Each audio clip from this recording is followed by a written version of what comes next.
PFC 216-216 Premier League Matchday 17 review, the final 7 games of Matchday 17. We're going to go through each one of them. We'll kick it off right away with Man City taking on a lowly, how do I say this without being disrespectful? Impotent Swansea. That was pretty disrespectful. Try to be scientific at least.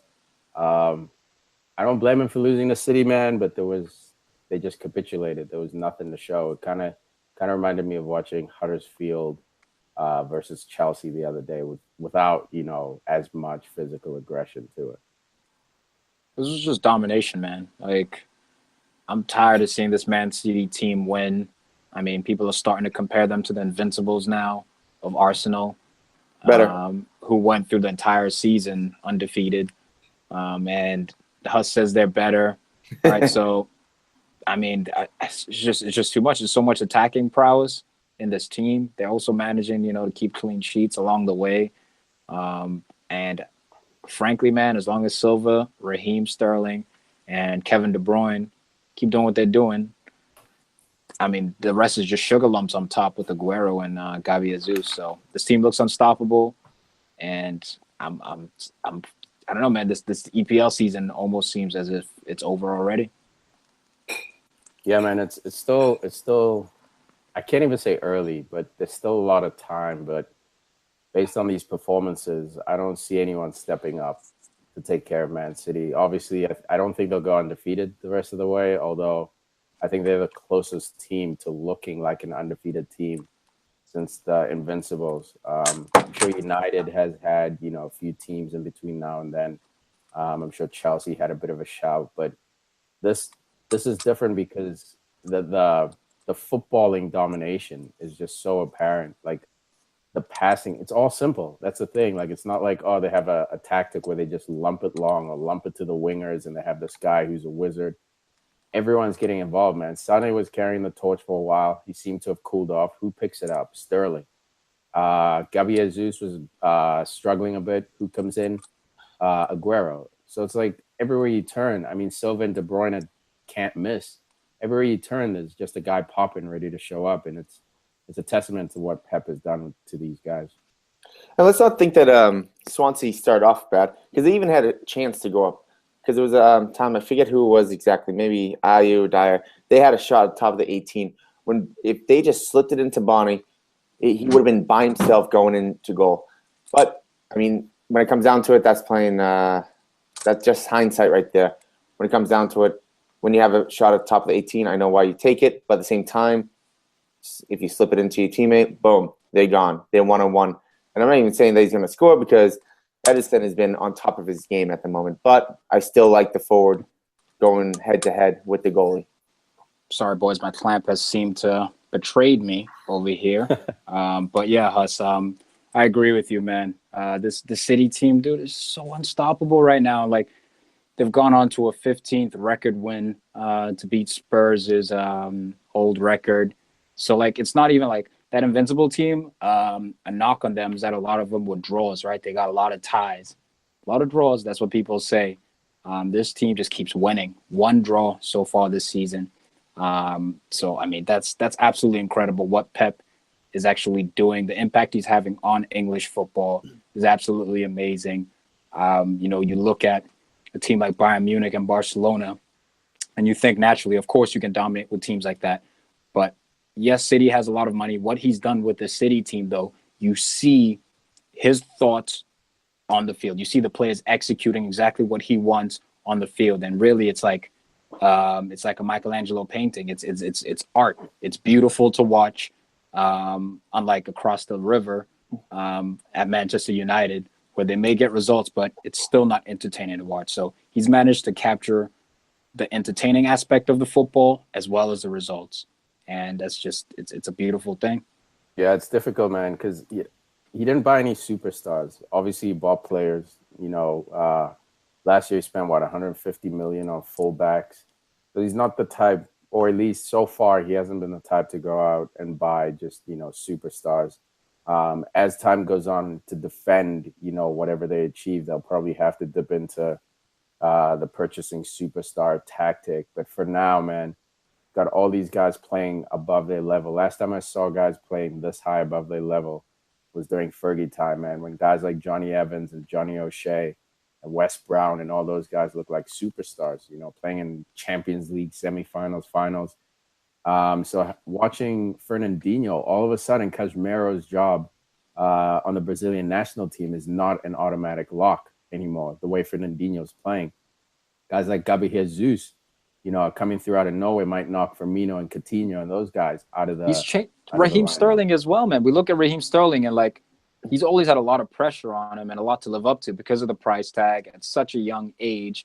Last year as well, even the year before when Pep arrived, people were looking at him like, will he have end product? That was the main question about Raheem Sterling. Yeah, we see the talent, we see the speed and the dribbling, but will you provide end product?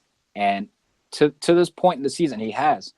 I mean, absolutely amazing, man. The kid, him and David Silva on a whole new level, man. Like, everyone seems to be raising their game, and it's scary. Honestly, it's scary to watch. Well, everything's fit together right now. It seems to be practically the perfect team for Sterling because he has big-time players around him where he just has to do his job. David Silva, perfect. Kevin De Bruyne, perfect. Everyone seems to be on the team, and it always seems to be like a perfect situation. Maybe not for maybe Danilo or something. There's a few other players, but for the most part, every offensive player, at least, it seems to be the perfect team for them, and it seems to be the perfect manager for them. But they like each other. You can they actually genuinely like each other. They love playing with each other too. That's what makes a lot of great teams as well. But this is also something where people have to reflect on what the media was saying when Gabi Jesus came in, where there was some sort of argument with Pep and Aguero about playing time, where maybe Aguero doesn't like even Jesus, and it's all mumbo jumbo. And people have to remember that a lot of stuff that the media say, it just seems to be untrue. Well, I think the rivalry between Jesus and Aguero is real, man. But I say that with a caveat. I don't think these two dislike each other, or it's at that point. But I think it's a rivalry to the point where both of them know their value, know their abilities, and they both want to start every single game, no question. So I think that's a healthy piece of competition, because that means when Aguero comes in, he's trying to score goals extra hard. And when Jesus comes in, he's trying to do the same thing. But so it benefits the team overall, as long as it doesn't become a negative, like those two stop button heads. And I don't think Pep will allow that to happen. It won't happen because, again, perfect situation. You have a top-tier striker at the end of his career. You have not end of career, but I mean phasing out. You have a top-tier, going to be a top-tier striker in the next couple of years. In 2 years, I mean, I don't see Aguero being on City, but I see Jesus taking over the line full-time. 100%. Who's to say that these guys don't love playing together? Maybe they want to play together, and Pep's like, nah, right now because Mendy's out, maybe you don't fit our system. So they may even love playing together because every time they do, goals seem to occur. Yeah, it's tough though, man, because I was saying in the text message earlier with Aguero, he's not a Pep Guardiola forward. He's the kind of forward, if he has a sniff in the box, he's shooting it. Doesn't matter if it's an 88% shot, 77% shot. You saw the goal he scored today with that angle, the typical Aguero goal. I think he scored like 50 of those type of goals. But it's tough, man. It's tough because Aguero, there were opportunities today during the game, 2 or 3 of them, where he could have squared it off to Sterling a couple of times and a couple of City players where he didn't. He opted for the shot. And that's that kind of stuff Pep is annoyed about, because you work so hard putting together 40 passes before you go to goal. Why not take the 100% chance rather than that 88% shot? And Aguero, I don't blame him for that. That's just a trait in a forward. I don't think it's a negative. I think it might be a negative in Pep's system, but I don't think it takes away from Aguero as a player or as a legendary forward he is for City. But I think long term, and luckily, like Huss is saying, he's sort of on the plateau of his career. He's peaked. So Pep might only have to wrestle with the situation for another year or 2, but I don't see it, like I said, I don't see it going for more than 2 more seasons. But we also go ahead, Us. We have to remember that people love each other when things are going right. Sure. It's when certain things, let's say Liverpool right now, where that Mane pass, which he should have had, he squared off against Everton. That's the type of stuff where if City's not winning and Aguero keeps on shooting and doesn't make that pass, then it will be highlighted. But for now, when they're winning 4-0, 5-0, 6-0, passes here and there, they say that it's almost a free-flowing attack, so they don't actually talk about the pass because they're like, oh, it's great. They have personality on the team. We're going to have another 10 opportunities in the next 5 minutes, so it's okay to be selfish. I 100% agree with you. Exactly. When things are going well, it's easy to forgive those selfish moments. When you're desperate for a win, haven't won in 2 or 3 games, and guys are being selfish, that can drive team chemistry straight down the toilet. And things were going so well that the Man City fans, and Man City was away this game, the Man City fans were olaying in the 60th minute of the game. Bro, that situation was so amazing because after the olays, right, they had that chance and City had that chance and they almost scored like after 40 passes. It was literally like a training ground session. If you guys have ever played soccer, where your manager says, look, to have a shot on goal, to go to goal, you have to put together 10 passes, 20 passes, 30, 40, whatever.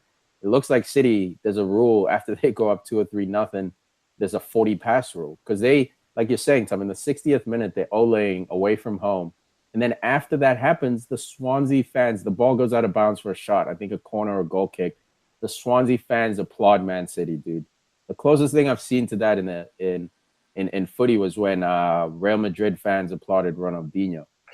So even Swansea fans, guys who are battling for relegation, fans who are just, living by desperation every day, are applauding the football that Swansea's playing. Because it's entertaining. Fergie get that. Yeah, I've never seen Fergie get that, but he played entertaining. I've never seen Wenger get that. He played entertaining. Pep is a different level, man. This is definitely a different level of possession with a purpose. It's not just possessing, just to hold on to the ball. These guys are penetrating, cycling the ball in the right areas. Their movement off the ball is amazing. The amount of support that they have when someone is on the ball is absolutely amazing. We see the formula on the field. That's the thing. It's like any manager, any coach can have a philosophy, but it's how you translate it from your brain to your players and how they execute it on the pitch. And so far, Pep has done the best job of that this year in the world, I would say. And I'll tell you one person that didn't actually find it amusing. Paul Clement. He actually said it was hard to watch just because they just destroyed them. Paul Clement, is he with Swansea in 2018? And by 2018, I mean January 1st. Man, it's hard to say. I don't think a result like this will be the one that kills him off because, you don't expect to beat Manchester City if you're Swansea. It's going to come down to the other results. I do think he'll be around. But especially with Wilfred Bonny catching a little bit of fire now and other players starting to play up, IU, I do think I have hope for Paul Clement. I do think he's a good manager, and I say he will be around. So the 4 games left, they have Everton, Palace, Liverpool. Oh, shit. I might have to take that back, dude. That's rough. Oh, yeah, he's done, man. Unfortunately, he's done. Swansea's not the type of team to give faith. I think last season they had 2 managers. 3. Paul Bob Clement Bradley was the 3rd. Yeah, I'm saying Paul Clement was the 3rd. They fired 2 guys in the same season, so I don't even think he'll have. I don't think he'll have. What will that help? Vibes, man. Vibes. It's basically, look, when you fire a manager, a lot of things are at play. You're hoping the next guy who comes in, first and foremost, you're hoping he's just fresh blood, like fresh air, sort of get that loser stank off the team. That's the first hope. And then after that, you hope the dude can go on some kind of magical run like Clement did. They brought in Clement, a 3rd manager. Odds were Swansea were going to go down, but for some reason he came in with that swag, that energy, gave it back to Swansea, and they rescued themselves. Unfortunately, you can't go more than 2 or 3 years doing this. Sunderland paid the price. They were skating for like 2 years, and eventually it's just not enough. Swansea has 12 points. We know the magic number is 42 points to secure, to not be relegated. Brett, 30 points, Man needs 30 points. Where are they coming from? The only advantage he has, the manager won't matter. I think you keep him because I don't think. Go ahead. I don't even know if he gets to Christmas because you get Everton and Palace. If he loses both those games, that's an Everton that's been struggling but have been in really good form, and then you have Crystal Palace who can be in the relegation battle with you. If he loses both of those, I don't see him being with the team Christmas. Yeah, I agree. Palace will be the death of him. The thing is, the bottom is still so tight. If he has 2 wins, right, he's on 12 points right now. He has 2 wins. It puts him on 18, which is as high as 11th. We saw with Everton when they were struggling, got rid of their manager. They were, not relegation area. And with 2 wins, now they're in the top half. So it's still tight enough to where I'm not saying Clement is going to survive or anything, but I'm saying the situation is not dead yet. Sunderland, I think last year at this point, man, I shouldn't have called myself out like that. I probably should have looked it up. But I think last year at this point were single digits, which is not that bad considering Swansea is 12. But so that would just mean that Swansea has 1 more win then.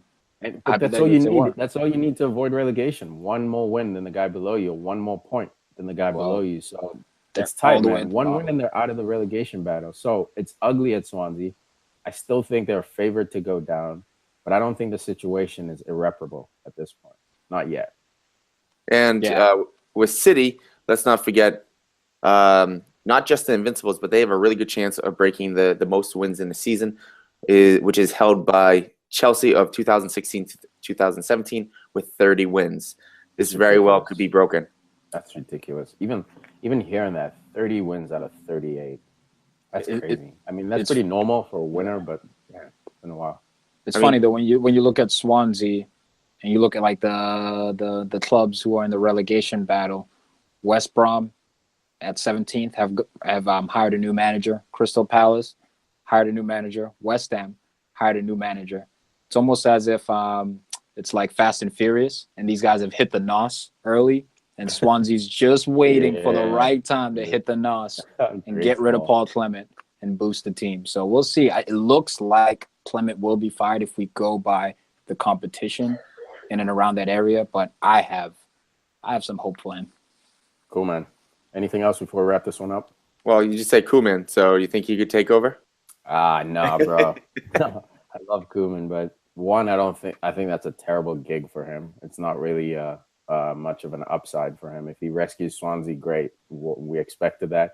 He goes down. If Swansea goes down, it's like another ding to his resume. So David Moyes. Exactly. Moyes has a job, dude. He's at West Ham. No, but that's like the same thing that happened with Sunderland. Oh, gotcha. Yep, exactly. You can't win. It has to be like not Hodgson, obviously, because he has a job, but like someone like that, just title dude looking to come in and revitalize his career, or maybe one more swing at it, like an Allardyce type figure. They missed the boat. That was the guy. That was should have overpaid him. No, the USA should have overpaid him. Let's bring back Bob Bradley, dude. Now get out of here. Shot, Bruce Arena, then. Give Bruce Arena a shot. Oh, Bruce. Bruce. Just have Pulisic be the coach now. Player manager. Right? All right, man of the match for this one. For me, it's an obvious one. Silva. Yep. Obviously, a lot of performers on the field, but this dude is prolific. De Bruyne gets himself a goal as well, but Silva for me. Yeah, I got David Silva as well. Just a quick note on Raheem Sterling. You guys know how I love saying that he probably earns the most PKs. Actually, come to find out, it's Jamie Vardy who earns the most PKs. That's another diver. Is it weird that he doesn't have that reputation, though? He doesn't have that reputation. Dude, he does. Sterling, I mean, not as big as Sterling's. That's what I mean. And I think Sterling's is bigger because he dribbles. If Vardy dribbled at people, dude, Vardy last season or the season they were going on a championship run, he would literally like dive like as if he was going into a pool, like belly flopping onto the ground. Oh, he goes down. He goes down.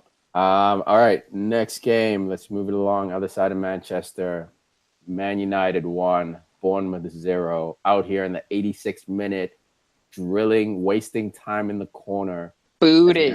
As if we're playing some major opponent. I mean, it's desperate times because City just can't stop winning. So I think the players are in their head, man. But 1-0 against Bournemouth. Look, I think it should have been like 4-2, maybe 5-2 or so. But either way, man, Bournemouth had their chances. It was scary.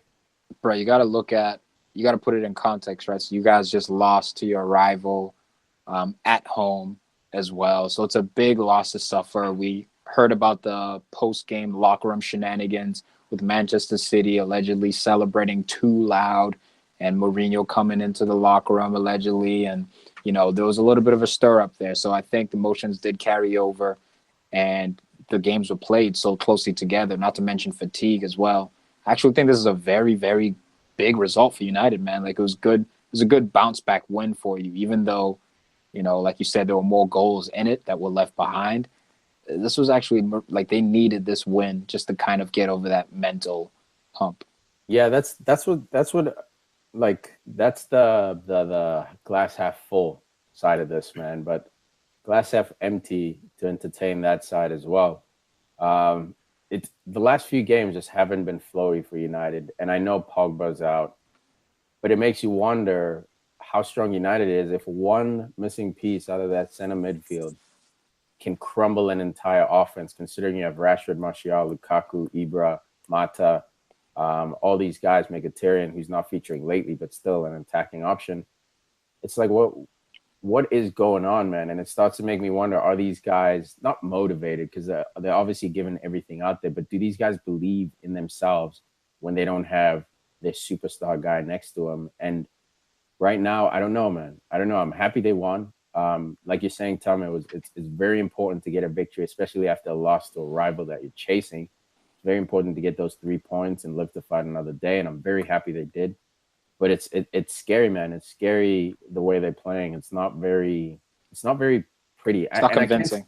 And I can't sit there and say it's defensive, packing it in, because it's not. Like, we controlled the game today, dominated possession, but there was no true penetration. We're saying like City, like they constantly penetrate, like it's possession with a purpose. United's kind of like knocking the ball around, possessing, waiting for the opponent to make a mistake. And as long as the opponent stays compact, we have no ideas. And it's weird. Honestly, like defensively, like Bournemouth had quite a lot of chances. Not like you made them work very, very hard to break you down. I just think that you have a world-class goalkeeper in there. So Defoe had some chances, whereas on a worse goalkeeper, maybe it squeezes in between his legs or something goes sideways. But I have a question for you. Go ahead. Who the hell is Scott McTominay? Oh, did you watch him, bro? Did you watch him? Where the hell do you guys get these guys? Where do you get these guys, man? Shoulders. He's built like a twig. He's bodying up. This is the third time I've seen him like purposely initiate contact like I do in our Sunday league. This dude's a roughhouser. Handle dudes. And then he's switching the ball, long balls on deck, crossing the ball. There's a bit of attack to him because he used to play striker before he went through a growth spurt, so they moved him into the midfield. But he's promising, man. I'm not going to get too excited. Like, still a long way I see to it go. all over your face. I see it. Dude, as soon as I brought him up, your face lit up. He's a youngster, man. You know me. I love seeing these youngsters, these youth team players come through at United. I think that's our bread and butter. And I'm glad to see it under Jose. Everyone, all the haters saying this guy doesn't play youth. I'm glad that either the United board got through to Mourinho or Mourinho just looked at the situation and was like, this is the best way to play it. I mean, I kind of hope he just succeeds so McDonald's can do like some sort of special meal for him. McDonald's. McTominay burger. I get the McTominay, please. Can I supersize that, please? But when it comes down to it, Bournemouth, they had 14 shots.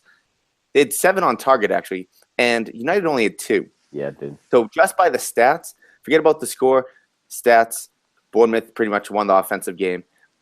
We know that the number one stat counts is the score, but at the same time... I know what you mean. But when it comes down to it, it looked good. Liverpool should be a little bit worried, not worried, but they should be respectful of Bournemouth. Then Bournemouth has City after that, so I don't see too many points coming out in the next few match weeks. But Defoe is starting to look like the Defoe we saw last year a little bit. He just, that one little, he gets the ball, maybe a little turn, maybe he doesn't move much in the box, but it's just that quick shift, and he shoots the ball. Yeah, it's experience, man. It's experience. He doesn't need to run 60 yards anymore to find space. it's all within like a 20, 30-yard radius he's moving around in. And man, His when first he came touch too, on, man. yeah, when he came His on, I first was touch just is shook. typically always towards goal. Yeah, it's he's so aggressive. He's so aggressive. Like he loves scoring goals, that guy. And when he came on, I was nervous, man. I was nervous. All right, I mean, that seems to be about it pretty much for this game, man. Again, David De Gea keeping Man United in the game. You heard the stats by Huss. That's my man of the match. I guess I get some stats for you. Without Pogba out there, well, actually no, because Lukaku did all right. But Tiki, we talked about Lukaku. What was it, 2 seasons ago? We had him on the suspect list because we weren't sure about him because he kind of disappears. He started off the season 7 matches, 7 goals. It's been 10 matches, and he only has 2. Before today, he went 9 matches, only 1 goal. He just absolutely disappears. He's Houdini. Nah, look, that's got to be taken with a caveat. If you're not watching United games, then those stats definitely alarm you. But if you're watching United games over that period where Lukaku hasn't gotten the ball, it's not a coincidence that he's had very, very, very few touches on the ball. And that goes back to my point. When Pogba's out, all of a sudden our midfield forgets that they have to create offense. They have to link up the play. You look at Matic, when we win the ball, first thing he does is go stand next to Jones or Smalling so he can pick the ball up from them 2 yards away. Why can't Jones make a 5-yard pass up the field or Smalling make a 5-yard pass up the field to Matic? No, because the tactic is give it to Matic, he'll ping it. Well, they're not ball playing center backs. Look at them. Like No, Tom. I see where. So you're speaking of where a 5-yard pass. I'm talking about where Matic picks up the ball. He doesn't need to stand 2 yards from Jones. Stand 5 yards, 10 yards. Oh, dude, all it is splitting angles. Because if they can split that first pressure from the forward or the winger, then all of a sudden Matic has time turn. The problem is Matic struggles to receive the ball with his back to the opponent. He's not very good at that. So what he does, he drops right next to the center backs, man. Next time you watch United, watch this. We're basically taking a midfielder. When we have possession, when we don't have possession, whatever. When we have possession, we pull a midfielder out of position, drop him into center back. Then our other midfielder disappears. He sort of sits and waits for Matic to develop something. Herrera did it against City. And I recall Carrick doing something very similar, though. He just was a better passer than Matic, so he could actually break the line. No, but you look at our offense the last few years, Tom, where has it been? It hasn't been there because we're using this tactic, this Louis van Gaal tactic. It started with Louis van Gaal, where I don't want Phil Jones or Chris Smalling playing 80-yard balls, bro. That's not what I'm saying. What I'm saying is a 10-yard pass for a defender on Manchester United on the ground shouldn't be impossible. I get that. I'm saying Matic is not moving to find space 10 yards away. He's defaulting to, I don't want to receive the ball with my back to my opponent in case I get picked off in midfield. So I'm going to play it extra safe and go hold this guy's hand so I can pick up the ball. And it kills the whole offense. I don't think the issue is Matic. Like, I understand your point, but I look at a guy like Sergio Busquets at Barcelona who does something very similar where the 2 center backs will split out wide and Busquets will drop all the way to the 18 and pick up the ball. I think the difficulty is the next level. Now is that center midfielder who's above Matic. When there is no Pogba in the team, Ander Herrera wasn't even included in this game. It's like you have Lingard who's playing as the number 10 now, he's a natural winger. I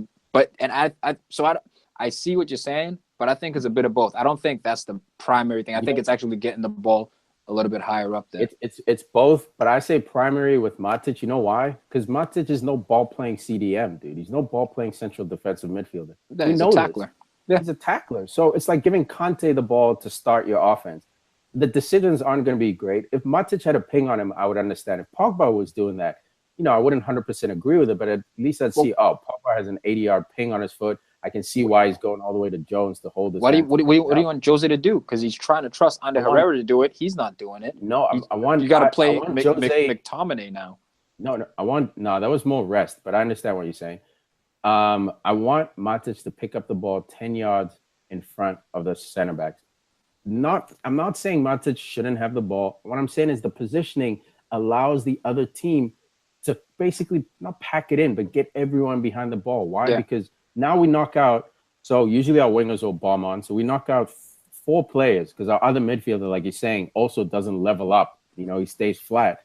Yeah. So when 2 center backs are knocked out and our 2 midfielders, where are we generating offense? We're going to ping it to Lukaku and hope he holds it up, which he's not developed that yet. We're going to ping it to Lingard, who's scrawny. We're going to ping it to Mata, who's slow. No, you're going to do That's what you did to get the offense. goal. Get the ball out wide and cross it because you're a crossing team. That's Dude, what you guys do. You're a crossing team with Fergie, counter-attacking crossing team with Fergie. You can play crossing and still play. Actually, freaking Man City is basically a crossing team, except they don't cross it, but they get the ball out wide and then take people on and cause imbalances. So you can still play that crossing system and have offense. My point is, we're letting Matic, a defensive-minded guy, pull the strings. Busquets does it brilliantly. Why? Because he can knock a 30-yard ball. And also, he had 2 center mids like Iniesta and Xavi in front of him, not next to him, holding his hand, trying to get the ball off him. So he could play a 20-yard pass that breaks the line, Well, what you're talking about is actually going to be that position is going to evolve, and that's going to change because that's a big philosophy of Pep, where he doesn't want the holding midfielder coming all the way back to the center backs. That's waste, because that is a big issue with Pep because you need your space. You have your zones, stay in your zone. You should be able to trust a professional player to pass the ball 10 yards on the ground. Yes, 15 yards, 8 foot. There's no reason to drop all the way back. Get the ball, maybe even behind the first forward. You can turn, pass the ball again. You're behind. You're going right onto the defense now. Even if you don't turn, right? Let's say you play it into Matic and he has pressure. It just takes so much time. Touches it, it becomes, you start to get the defense to move, north and south instead of east and west. Like we've been making a move. If you guys watch Man United, watch that closely, the midfield. The wingers are doing great. Lukaku, I'm not too worried about him. He's not getting supply. That's why Lukaku's not scoring. He's just not getting the freaking ball. That's what I think it is. Yeah, you guys need a true number 10. You need a Mesut Ozil. No. Never mind 10, bro. We need a number 8, man. We need a guy who can link up play from us. You have one. He's just out right now. Look, you have one. Pogba's a perfect player for this system, but But one guy's not enough, Tom, is my point. One guy with that mentality on a team and the rest of your center mids are defensive-minded is not enough. There's got to be more balance. Yeah, you need another number 8. Doesn't have to be this world-class superstar player, but a guy off the bench. Example, Gundogan. Gundogan's riding the bench at Man City. He's good enough to start on most of these top 6 teams. But when he comes on, yes, he can do that defensive work. Absolutely, he can sit, in that hole. Maybe not the strongest tackler, but very smart tactician. But when he gets the ball, where's he looking? Forward. He's not looking sideways. He's not looking to dribble and hold the ball. It's everything is passing forward. And that's the mentality he has, even if he's playing a defensive mid position. Fernandinho, the reason why he's popping is because he added that to his game. Pep was like, no, dude, you're not pulling a John Obi Mikel. You're not sideways passing because you're playing the number 6 position. You're going to pass it forward, and you're going to get forward. And that's all I expect from United, man. And it's not happening. And I understand I'm not saying we should be playing City's method of expansion. Watch that midfield, man. Anytime you watch Man United. Huss, I love the frustration, man. Like, you see this jersey in my back here? Can you smell the nostalgia? Oh, no, Tiki, look at he's missing the Vodafone era. I can tell. Man. But bring him back. Look, when it comes down to it, I mean, that's not just United, Tiki. That's almost every club. I see it with Liverpool all the time. Henderson comes all the way back, and it just takes so long. Because by the time you go all the way back, get the ball, you turn. First off, the defense has already been settled, and but the thing is, what I'm saying is, as much as you're frustrated, I understand, but that's why the whole position, everything about it is going to evolve. Just like how outside backs and now wing backs, they have more pressure to go up and make better passes, to make better crosses. Guys, same thing. You need to realize that you need ball-playing center backs in order to do that. And look, it's not as simple as Phil Jones, Chris Smalling aren't as comfortable on the ball. Look at the system these guys are working with, man. I'm talking about Mats Hummels, talking about Gerard Piqué, I'm talking about Otamendi, who are very good ball-playing center backs. And I see what you guys are saying, but to do it consistently, you can do it sometimes when the 6 is ahead of the striker. But to do it consistently, you need a center back who's comfortable enough with the forward charging at him to play it off under pressure to try split and find that pass to the next level. So that's what I think is lacking at Liverpool. and Man United as well. He's a Dude, ball-playing center back. It doesn't even have to be a ball-playing center back, man. It's trusting your center backs. Is Wes Morgan a ball-playing center back? He clearly doesn't trust them. Yeah, he doesn't trust exactly. But I've seen them do this. Ball-playing center backs like that. No, you're confusing ball-playing center back with guys like Mats Hummels, Otamendi. I'm not expecting that. Is Wes Morgan a ball-playing center back? Bro, I'm not. I'm just saying it's a fact. It's just a fact that they're not as comfortable on the ball. And look, it's a bit of both. It's not all one way. I'm just saying that's another factor in why Matic is dropping so deep, man.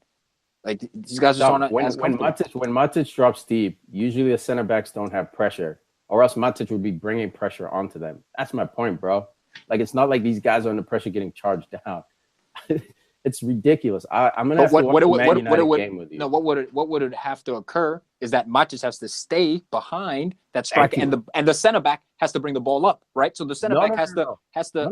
The center back the center back can move it along either the two center backs or one of the fullbacks if they're playing on that side. Play it out to a fullback. The team shifts. If Matic holds his position, everyone shifts over to the fullback side, whether it's left side or right side. Then the fullback has a decision to either split if it's on or go back to Jones, who recycles back to the other center back, the other fullback, and you try again.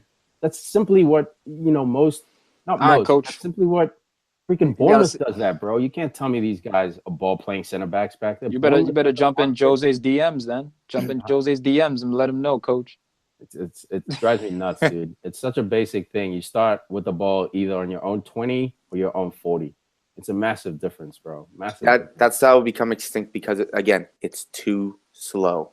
It's way too slow. I'm with you. All right, enough ranting. We're too slow. Enjoy that PFC tactical talk right there. I had to get that out, man. I've been watching it all season. And we're like, why is United not creating chances? Just look at the midfielders. Both midfielders. McTominay was better today because I think he's playing with that young, fearless vibe where, you're not too worried about what's behind it. But watch Lingard. Lingard, no. Well, I'm saying he had that type of – because Lingard, when he came in, or like when Rashford first came in, they just, you know what? Hey, I'm out here. I'm just going to play. Exactly. But watch Herrera and Matic, those two, when they play together. It's almost like Mourinho told him, hey, don't get over half. It's crazy. But, yeah, enough of beating up on my team. They got all 3 points today, but, man, is it a shaky road. Anything else before we wrap this up? Nah, man. Doubt it, right? We killed that one. We beat that one to death. Yeah, my team's driving me nuts. I'm going to give it to De Gea, man of the match for me, man. This guy, if we didn't have him, we'd be in 7th with Arsenal. I'm going to give it to Lukaku because he finally ended that drought. Good shout. And he did not celebrate. That was very interesting. I thought, I'll give it to De Gea, but I thought Lukaku, I think he's just pissed off. He was like, it's one of those where you score and it's like, yeah, you got doubters out there, but you're just like pissed off. You're like, yeah, I got my goal, but like, I don't know, man. I don't know how to really explain it, but I've been there before. Yeah, well, the fans are starting to get on him. The media obviously was all over him. Yeah, and then they had that song that he didn't like. So it's been a weird couple of weeks. Right after he said he didn't like that song they were singing, he basically went on a drought since then. And he hasn't played his best. I don't think he's played terribly, but he hasn't played his best. And you can hear the jeers starting to come for him. So I think it was just more of a, yeah, there you go. Now leave me alone kind of goal. And it was only fitting that he ended the drought in a rainy game. Oh, you're ridiculous, Bus. Moving on. Brighton 0. I feel like Tottenham not got away with one here, but had the gods wink at them a little bit. Serge Aurier's cross shot goes in with the assist from the defender, just knocking him over. But they managed to win. Harry Kane captain. Harry Kane captain. Well done. It's so good. He killed it. Dude, what is going on with his clinicality lately? Dude, it was a cow, man. He had 2 or 3 half chances, maybe one. I won't call it clear cut, but it was like 3/4 to clear cut. Yeah, if Cavani, it's clear cut though. Oh no, hell no, bro. Hell no. Okay. No love. All right, I've already had one rant already, Tom. Let's not get into another rant. Just revving that engine up. My boy's son is back with a vengeance, man. This dude just scoring from difficult. Like, this reminded me of the goal Harry Kane scored last year. with his head, where he like crouches down, skims the back of his head, and it goes in somehow. This one looked like it deflected a little bit though. But Aurier, man, this is why he shows flashes of being like a top 5, top 3 right back in the world at times. Like this guy's work rate, his ability to go forward and to defend, it's pretty amazing, man. It's just a matter of consistency when it comes to him. And again, I thought Tottenham was going to win big this game. I saw Brighton. Maybe it was because of the quick turnaround.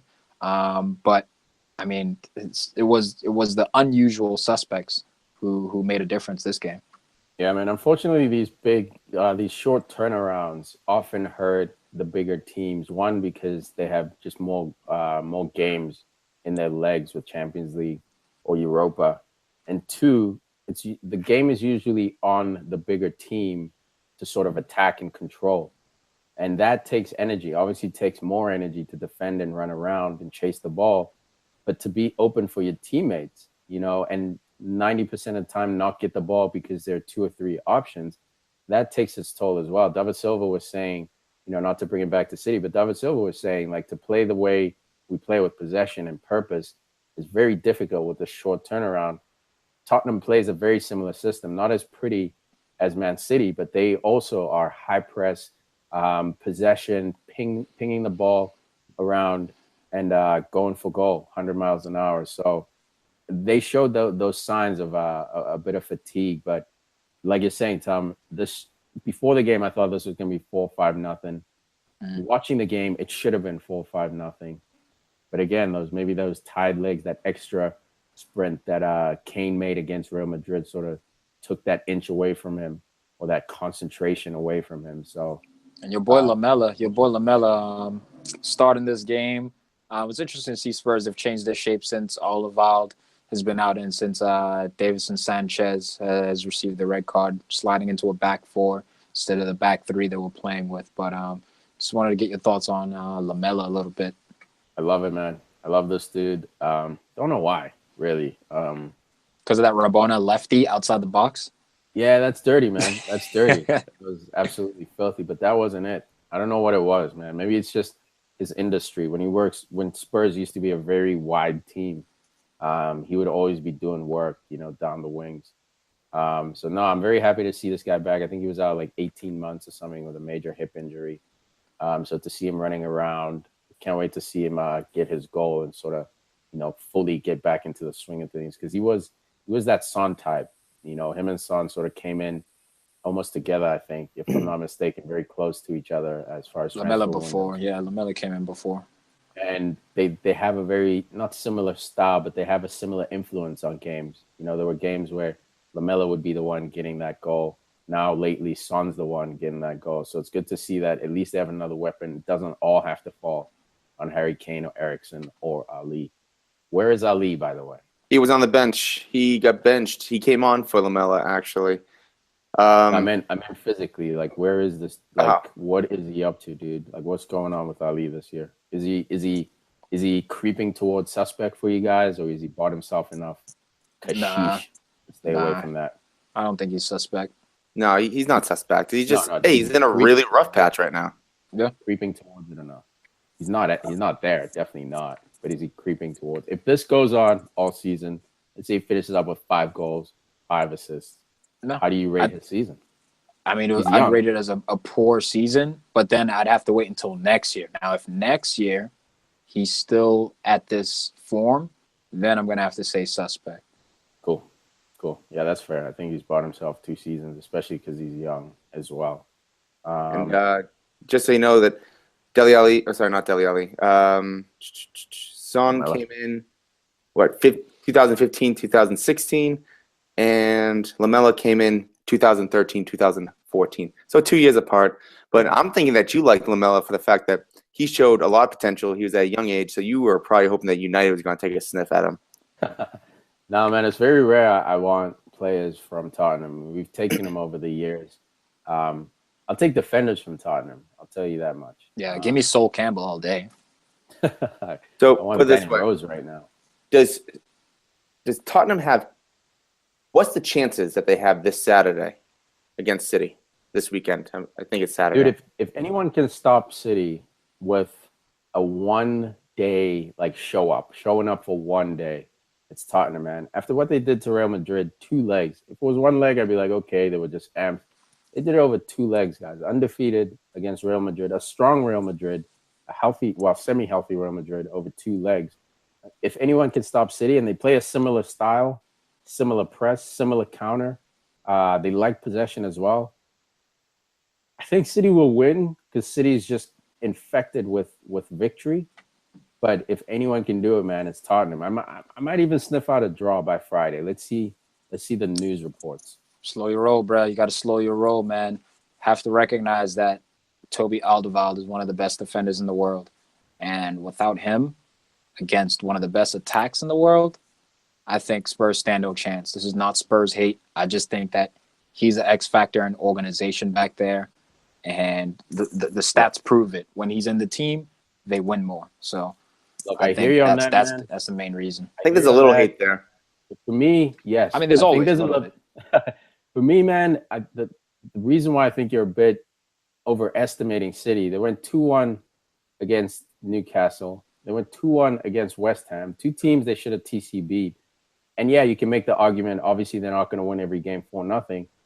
But why would you assume that this one is going to be not easy for City, because you're not saying that, but why do you think this one's going to be semi-automatic for City when City lately has shown stumbles up until today? Because Man United is a better organized, better defensive team with a better goalkeeper than Spurs, and City beat them 2-1. What about West Ham? And what about Newcastle? What about? Like, they barely beat those teams. City's beatable. I know. No, they're very beatable. This I do not think they're going to go on and be an invincible team. As long as you have Harry Kane in your team, you have a shot. I just think that Toby Alderweireld is the X factor in organization back there, and then you got Eric Dyer and Vertonghen. Like, they'll only be able to do so much against a team like City. Fair enough, man. When's Davidson back? You guys know that? No, that could be a big factor. But yeah, man, Tottenham getting it done. Bit of a rut, bit of a weird November, December for them. 4 games in the next 14 days for them and everyone else. So this is it, man. This is when you close the distance. If all of a sudden City can get just a weird tie and then somehow lose the next game against, I think they play Bournemouth. We need Bournemouth to do a favor for the league. Could be weird, man. By January 1st, it could be a little bit more of a realistic competition again. And a little preview of this schedule. They got City coming up, and then they got Burnley away. Who Burnley obviously has been doing really well. They're in 5th or something, or 6th, tied with the same points. Southampton, and just for fantasy wise, game week 21, Spurs don't have a match, but game week 22, they have 2 against Swansea and against West Ham. So they're very good matchups for Spurs. So game week 22, we're looking for Spurs players. Cool, man. Anything else on this one? No. Nope. No, feeling it. No, I just know what's coming up next. So I got Christian Eriksen, man. Man's still dishing dimes out here. I know Son got the goal, but I mean, Christian Eriksen, bro. This dude's world class. Yeah, I got to give it a Son. This dude can't stop scoring lately. He's on a run. He's bailing out the whole Tottenham team as he did last season. So I got Son. Son FC. Oh, but you won't say Salah FC though. Let's get into that. Liverpool 0, West Brom 0 in a game that screwed many a fantasy owner. You got Firmino as an option.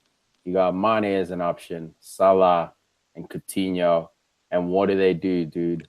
Clean sheet at home for clean sheet away for West Brom. I'm so pissed at Liverpool. Fuck them. It's just so frustrating. It's at the point where it's a good feeling to know that it's not a loss, and you still have that feeling of even when a draw, because they're getting back to that point where the fans expect more. Because I feel like 2 years ago, they'd be like, oh, they would be mad, but at this point, it feels like they just lost 5-0, because this just you can't even put into words. It's just so much frustration. I feel like that those videos with those people that play the PS4 and they start slamming the controller, kicking the TV, throwing it out the window. That's how I feel. I just want. My God! Again, you can't put it really into words. You just want to start punching something. It just sucks so bad because this You're is gonna settle down before you have an aneurysm. Yeah, this is the third time. Sorry, I care. You just assumed that Arsenal is going to draw? Okay, so no, nothing? Not going to bite? Nothing. You're talking to yourself back I thought there? you were Goddamn going to chaos. bite. Watching you flounder right now, trying to justify this as some kind of moral victory when it's a loss.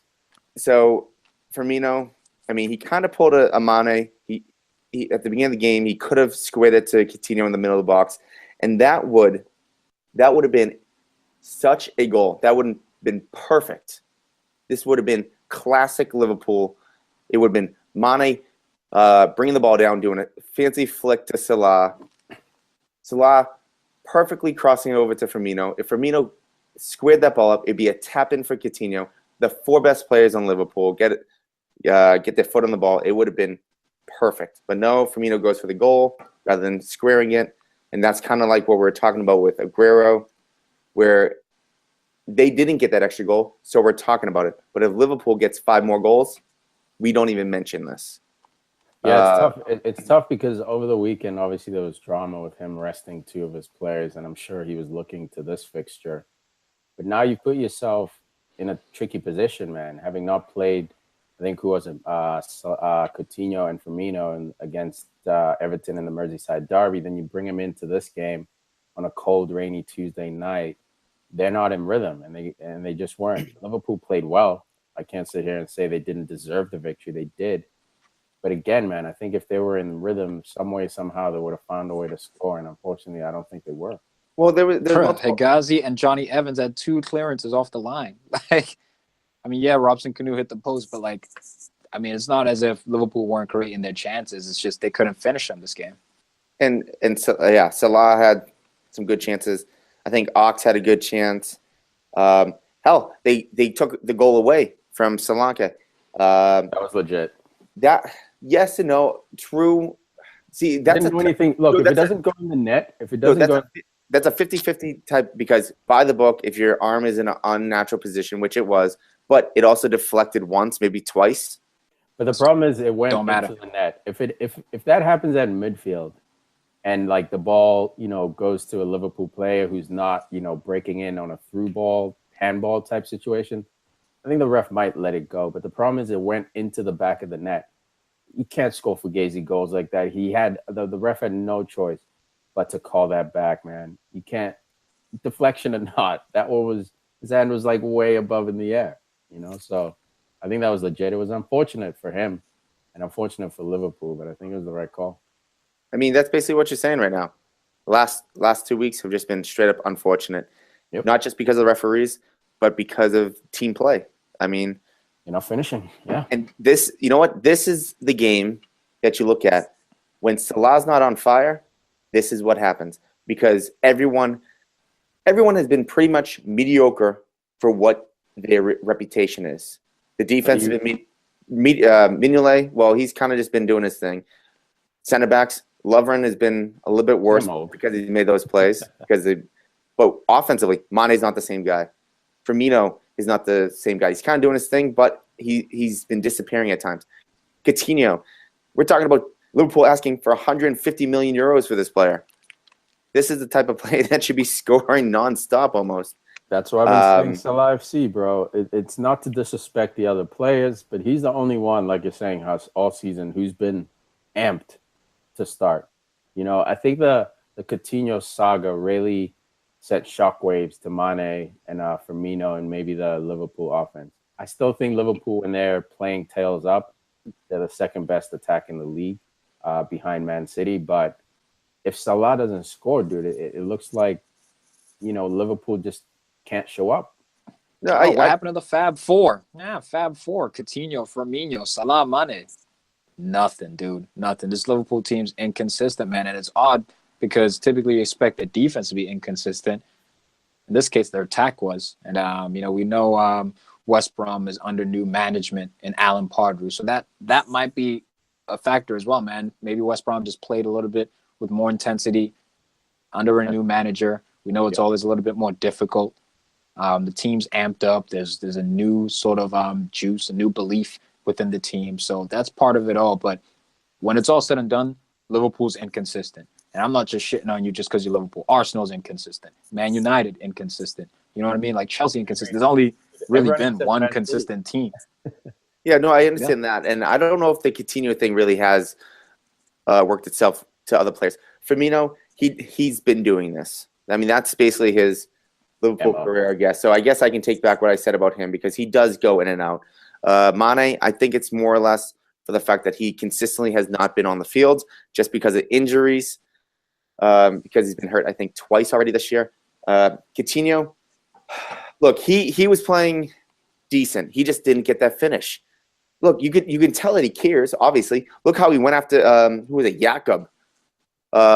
Because when the referee called that the Sri Lanka's goal was no goal, he went right after the ref. Jakob got in his face. I think Coutinho actually pushed him twice, so he actually cares. Yeah. So, I mean, no. Think about it. Because how many times did we talk about Alexis Sanchez, basically pouting on the field, and then Coutinho's out there pushing people because of it. So he does care about Liverpool. He does care about all that. But I don't think Coutinho's saga has actually worked itself. I just think that they just have not found the consistent selves yet. That's the issue with Coutinho. I don't think 90% of players, even when they're unhappy, will play because the rest of the world is watching you. You know, all your future employees are watching you. So I don't think Coutinho's half-assing it. I don't think he's sulking. Same with Sanchez, Ozil. But I think that in the back of your head, not knowing your future, it messes with you, man. Those 30 minutes before a game start, maybe a thought creeps in about Barcelona, going to Barcelona, what the weather would be like on a Tuesday night right now in Barcelona, or Wednesday night. So I think those little things are those little cracks that infect his game. I still think Coutinho's a baller. I picked him up for fantasy. I captained him. It was obviously a mistake, but that just shows, I'm not out here thinking he's not going to perform. What I'm saying is he's not going to perform. No, he's a professional. Last year. That's the difference. No, no, not at all. No, he is. But at the same time, every year he seems to go through these sort of droughts. So as much as I want to say that I would love to see Liverpool get 150 million euros or pounds for him, I don't think he's that type of player. I don't think he's worth that much. I really don't. Because he was last year. Look, yes and no. I think Mane was the star of last year, not Coutinho. And the thing is, if he's with Iniesta or Neymar and Messi and all those type of players, that can make him better. Yeah, the reputation might live up because he won't have. Do you see Coutinho on Brazil? Yeah. Do you see how he plays on Brazil when he's around top talent? He's world class. Need to get him a proper. What, 150 million pounds? Look, inflation is what I'm gonna. That's what I'm gonna bring that to. His true value is not 150 million, but where we are in the game today, it is. Especially if he's banging in free kicks from 35 and shots from 35 and dishing out dimes. Man, get him a proper number 9. That's the thing. Stop messing Coutinho, around. Bro. Get a Aubameyang. Exactly. That's the thing with Coutinho. I wish. It's like Ozil, dude. Yeah, you put talent around certain players, their true talent comes out. Coutinho's playing down to his teammates right now. Like Tom's saying, you put him around Neymar, Jesus, Willian, all those guys on Brazil. All of a sudden, Coutinho's free to express himself. Everyone's on the same page, and you see this guy's class come out. I think the 150 is not for Coutinho today. It's for Coutinho for the next 5 years, maybe even that third or fourth year. You're paying that 150 mil for, because in 2-3 years, if he's at Barcelona playing next to Suarez, Messi, and Dembele, dude, this guy could be special, man. He could be that number 10 they need to unlock everything. It's a wrap. Anything else before we wrap this one up? Nah, too much talk about shit, bull. Just frustration. My God, frustration. That's it. That's the word of the day. It's not a pretty midweek for all of us. Obviously, United won, so mine's a little better. But man, draining the clock in the 80th minute against Bournemouth. I Can't get over it. You still frustrated, Hus, with that Christmas tree behind you? You should be jolly, man. You should be on your ho-ho-hos. Look, hey, you know what?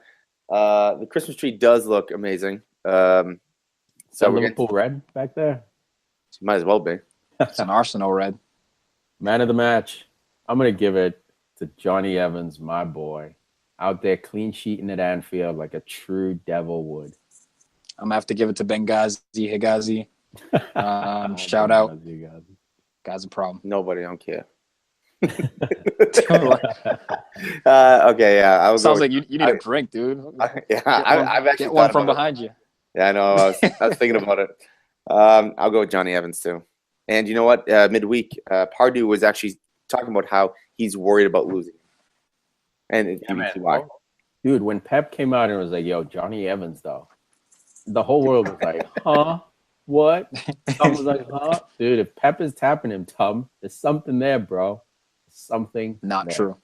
All right, fair enough. It's not true. Not going to get stuck in that debate. West Ham 0, Arsenal 0. These two games just shouldn't have been played. They should have just flipped a coin to see who's going to win. Useless, waste of time. So sour. Paul says gunners. We got no guns. Absolutely no guns. No firepower. Hey, man, a lot of people who were playing fantasy EPL might have been sad out there. They're picking up Lacazette, expecting him to get a start. Did anyone hear? I understand the rest. I understand resting him and starting Giroud, especially since he's come on and scored that game tying goal against Southampton. I just thought that Wenger left it too late to make changes, and he brought on Lacazette around like the 83rd minute. You know what I mean? And, yeah, look. 82nd. It's just I don't know, man. They're too consistent team. Two factors in this team selection, like you always say, Tom. Shaka, dude, like you were saying, somehow Wilshere has to find a way onto the team. Obviously, he started this game, but consistently, it's got to be like Wilshere, maybe Ramsey, maybe El Nene. He did well in the World Ramsey, Cup qualifiers. Go ahead. Ramsey went out injured last game, so like Giroud's the perfect guy to play with Ramsey, because a lot of what was happening this game is when we did get service into the box to Giroud, if he wasn't trying to head it on target, he'd knock it down. And we know probably the best part of Aaron Ramsey's game is running beyond the defenders into the box and scoring the goal. Getting the second balls in there. I mean, I love the Jack Wilshere start, and the guy he balled out. But absolutely, he's ready. He's absolutely ready.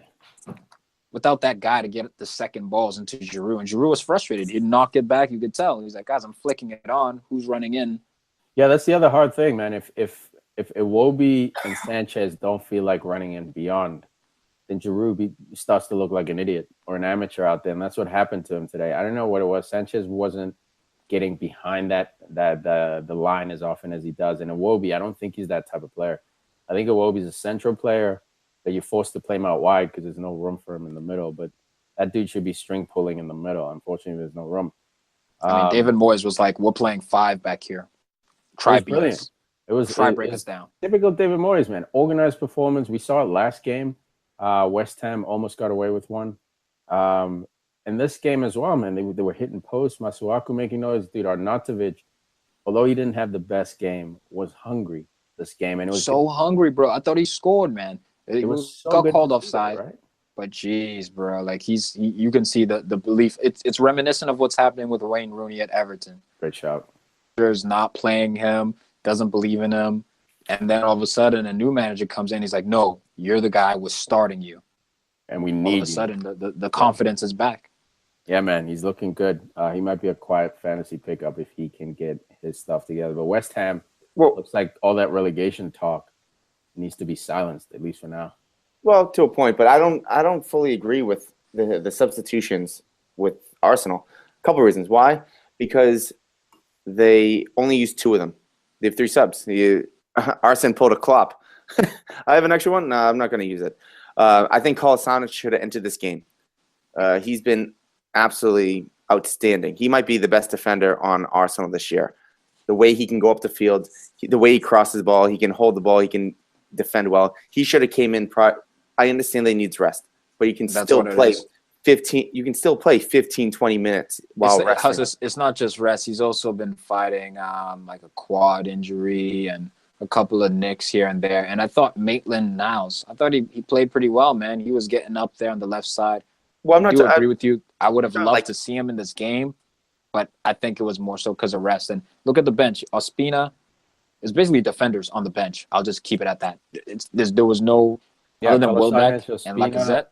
El Nene, Coquelin, and Chambers, all defenders. After those two, after Lacazette and Welbeck, it's all defenders. So maybe bringing up a youngster from the youth, maybe to involving him could have been another option, but that wasn't the case. So it's just for me, the subs came too late. It's as if like Arsenal wasn't trying to really go out there and steal this victory. He just left it too late. Dude, what about, before we wrap this one up, what about Chicharito, dude? That freaking cow, man. Absolute cow. Drives me nuts. Could have driven one into the heart of a Guna. Done it for the Devils and the Hammers. But no. Had to keep his cowishness going. What's going on with this guy? Confidence. Because that was a classic Chicharito. I'm just going to shirl it and finish. He hit the crossbar, man. It was almost like posting in, right? But yeah. It's a little bit of confidence, and it's a little bit of being unlucky as well. Yeah. Anyway, I hope this guy finds his goal. Anything else before we wrap this one up? Next team for Chicharito will be in the MLS, I think. I think he's done after this stint with West Ham. I don't think he's going with the top team again.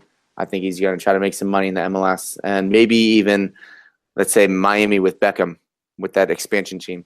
Yeah, look, it all depends what the Mexican national team outfit thinks about, Mexican starters playing in the MLS. If they look down on that, then I don't know. Maybe he'll try to find himself like a Swansea contract or, one of the lower teams in the EPL just to stay relevant. But if that's not a big deterring factor, he's 29 years old. So I agree with you, Huss. He doesn't have much more time. I think it's downward from here. Any move he makes next, I don't think he goes above a West Ham club unless he gets on some crazy scoring run. So yeah, MLS most likely it for him. Maybe one more World Cup in him for next year, and then retires from the national team and goes to the MLS and sings that swan song. That's a good shout. Cool, man. Arsenal sitting in 7th place right now, dog. Dude, who's above you? I forgot to look. What's Burnley, that team? bro. Starts with a B. Burnley. Burnley out there. What did I say yesterday? I said they're going to play spoilers, man. They might not make Champions League. They're going to be in there elbowing people who are trying to make Champions League. Guys like Arsenal, Liverpool, and Tottenham out there flirting with them. But still plenty of time in the season, man. Plenty of time for Sean Dyche's men to choke, especially with all the defenders going down. We'll see what they're made of. Well, that's the big thing with those type of teams. It's not about how well you can do. It's how well you can do for a period of time. Yeah, I agree. Man of the match for this one. I got Jack Wilshere, man. I love Super Jack.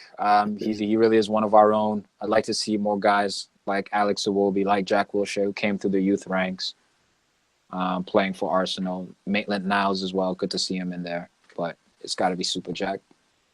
Us. You know what? I'm going with Adrian again because when it comes down to it, I brought it up. I think last show.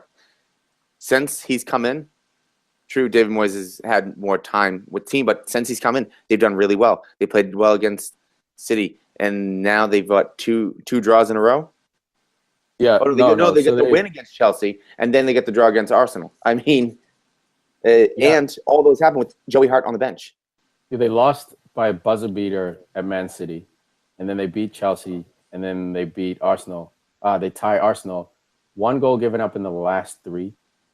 Before that, they had given up in the last 3 games. Before that, they had given up 5, 6, 7 goals before that. So Moyes came in, clamped it down. Adrian came in, clamped it down. This is what I was saying about Joey Hart. It's not like this team all of a sudden is better, It's just more organized. But when they need a bailout, Adrian's there for the bailout. That's what Joey Hart was lacking, in my opinion. It's good to see Adrian doing work. Joey Hart might be out of a starting. You're done, son. World Cup. Yeah, you're done.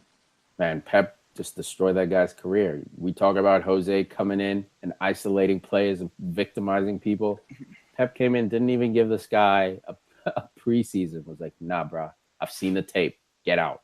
Well, Sent that's the him to thing. Torino. It's crazy. Pep didn't kill his career. It's the fact that Pep saw what he truly was. Maybe Joey Hart was fortunate enough to be on the team for so long to make him seem better. So if that time when Joey Hart and Schmeichel were together and they chose Schmeichel over Joey Hart, I mean, maybe they would have done better. We don't know. But since leaving Man City, he's done nothing. It's simple. No, he just did not fit the system. That's all it is. It's nothing personal. It's can you juggle 200 without dropping the ball? Nah, you can't. Joey Hart hasn't fit into any system since leaving City. I think it's the confidence, man. He was this guy. He won a league title with City, an impossibility, quote unquote. That year, he was absolutely brilliant. The year after that, he was brilliant. Right before Pep came in, he was making saves, man. He had saves in his game. That's why he was hands down the English national team goalie. There was no weird Butland competition until recently. I think that confidence of him. I mean, Man City was his freaking home, dude. That's Man all City, it is, dude. This new coach comes in and just boots him out, and off he goes. Like, I think that messed with his head, and now he can't make any brilliant saves anymore. Joey Hart always had that in his game. His critique was every once in a while he'd have a flub, some kind of mistake, but he was always a shot stopper, a brilliant shot stopper. Naco, Joe Naco. All right, next one. Right before we get into the quick touch, I would like to get into a quick RX bar read. RX bar is a whole food protein bar. What does that mean? Our bars are made with 100% whole ingredients. We want to be transparent and upfront with our customers, which is why we label the core ingredients: egg whites, dates, and nuts on the front of the package, and the ingredients make up texture and taste on the back. 100% real cacao, which is cocoa, coconut, etc. Beyond being a go-to snack that checks off a number of nutritional boxes, RX bars are actually delicious. We found creating a bar from real whole food ingredients actually tastes better than anything out there. We don't need fillers, the additives, the chemicals, or the added sugar. How did we start? In 2013, we called BS on protein bars. We couldn't find a bar out there that wasn't full of artificial ingredients, fillers, preservatives, and just general BS. That's why we set out to create a bar with few, simple, clean ingredients where every ingredient serves a purpose. RX bars core ingredients do all the talking. It's simply eating egg whites, 3 egg whites, 2 dates, and 6 almonds with no BS. Turns out real food ingredients actually taste really good. You can actually taste the cocoa, the real fruit, the spices, like salt. Whether you like sweet or savory, chocolate or fruit flavors, there's an RX bar for you. They come in 11 different delicious flavor varieties. RX bars are gluten-free, soy-free, dairy-free, no sugar added. Again, no artificial colors, artificial flavors, preservatives, or fillers. Egg whites for protein, dates to bind, nuts for texture. RX bars are great for a number of occasions: breakfast on the go, snacks at the office, throw in a bag for the plane, toss in your backpack for a bike ride or hike, pre or post workout snack. Egg white protein stands out as a source of protein that is easy for your body to absorb. Now, to get all the special goodness, we have a special offer for you guys. Go to rxbar.com/podcastfc and enter podcastfc at checkout for 25% off your first order. That's rxbar.com/podcastfc and enter promo code podcastfc. If you want to check out their social media, they're on Facebook, Instagram, and Twitter. Just search RX Bar. All right, let's get into the quick touch. We're talking about Newcastle 0, Everton 1. Yo, I saw this quick, one as a draw. Before you said Newcastle Everton, right before you jump into that, I just wanted to say Davinson Sanchez, he'll be out of the Manchester City game this upcoming weekend. That will be the last game he is suspended, so he will be back after that. Cool, man. Thanks for the update, brother. Rooney. Yeah, man, Wayne Rooney, Doug. I've been shitting on this guy all year, saying that he fell off. One of my boys, Wayno, liking to add that he fell off a cliff. And look, the bet was that if Rooney scores more than 10 goals this season, that he has not fallen off. I did not think he'd be able to score 10. Now, all of a sudden, I do not want to count penalty kicks because if Milner can score penalty kicks, so can Rooney. But you must give this man open out technicalities, huh? Yeah, I'm moving the goalposts, bro. Moving the goalposts for sure. But there's no denying it. Rooney is it again. All it takes is a manager to believe in you. We know this guy's been at a top level for a long time, even though he is in decline. He proves that he can still score goals, and this was a striker's goal right here. He wanted this goal. It was off of a rebound, stuck in, put his foot in there, anticipated, and look, man, it wasn't the prettiest goal, but it was one that Everton needed, and it was Everton's first away win from home this year. So that it was major for them. Yeah, man, it was great to see Rooney going in there, diving in for rebounds like a poacher. Not used to seeing him do that kind of stuff, but it's great, man. He's evolved his game. He believes in the system. I think he's finally settled in at Everton. He feels at home, doesn't quite have that chip on his shoulder. He looks like he's playing with a little bit more freedom, at least mentally. But on the other side, man, Newcastle, Jonjo Shelvey, bro. This dude, another red card, second red card of the season, and we're not even halfway through. To be fair to him, it was a second yellow, but a red card nonetheless, and now he has to sit out the next 2 games for Newcastle. Yeah, and it happened literally in the last minute of the game. In the last minute of the game, he gets a yellow card. So it's just to add insult to injury. Yeah, needless tackle, guys going out of bounds or at least dribbling towards the sideline, takes him out, second yellow. This guy has to clean it up, man. I think if he doesn't clean it up here at Newcastle, like the rest of the season, he might end up being a championship player because just that lack of discipline you can't have that in the EPL, man. You can't constantly be losing guys. He's a new Joey Barton, without the off-field stuff as much. But he's like I think he'll stick around in the EPL because of his quality. But like he's just a douche on the field. Well, to a point, I don't know if I go that far because Joey Barton would go right through your legs. Shelvey isn't completely dirty. Dude, Joey Barton is pretty dirty. You saw him stomp on Dele Alli. Jonjo, dog. No, Jonjo's vicious, man. No, I think Joey Barton's worse. I think I agree. I think but Barton he's the new one. Look, they're neighbors, bro. They live in the same neighborhood, same street, same cul-de-sac, different houses. They're neighbors, bro. Like they're so close to each other. The next one, Southampton 1, Leicester 4. Leicester's back, dude. It's official. And on that note, Mahrez is back as well. Why are we talking about them? Damn. There's only one person to talk about. Who? Okazaki. Best player in the world. Best player in the world. Talk about Charlie Austin. Huh? Nope. What about that? No, Ballon d'Or. Okazaki. Dude, he's doing work, man. He deserves it. He deserves it. No, he doesn't. No, he doesn't. Just because you say he deserves it. Best goddamn player in the world. Dude, Southampton absolutely demolished at home by Leicester. The counterattack system's back. They're playing tails up. They look like they have a step on every opponent they're playing. You know, not to get carried away or anything, but do you see them parlaying this into some kind of Europa League push? Nah, I think they're too far behind Leicester. And I don't think, come on, man, like that's a once-in-a-lifetime achievement, winning the league, playing in the Champions League. No Europa push. The top 7 is too tight. Nope. But it's good to see them back. Bro, it's not that tight, man. 5 points. It's not that tight. They're 2 wins away from being in there. Look at Burnley flying high.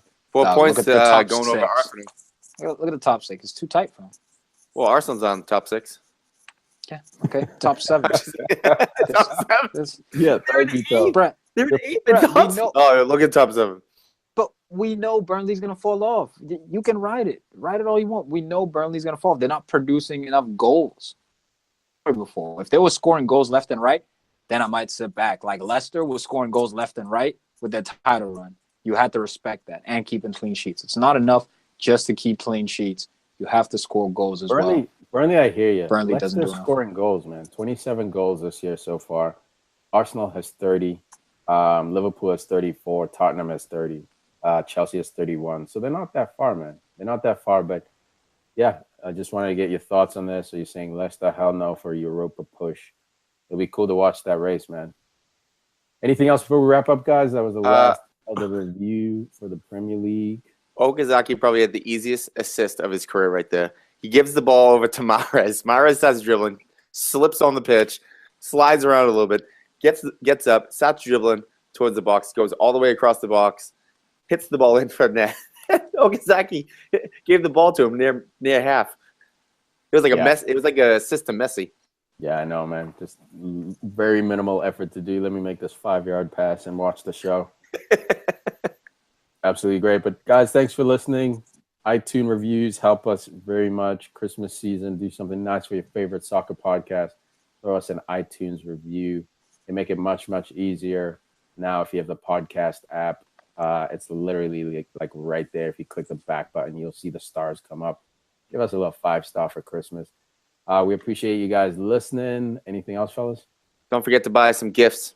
Oh, that's right. We got the PFC shop open too. New merchandise in there as well. Just go to podcastfcshop.com or go to podcastfcshow.com. Either one of those will get you there.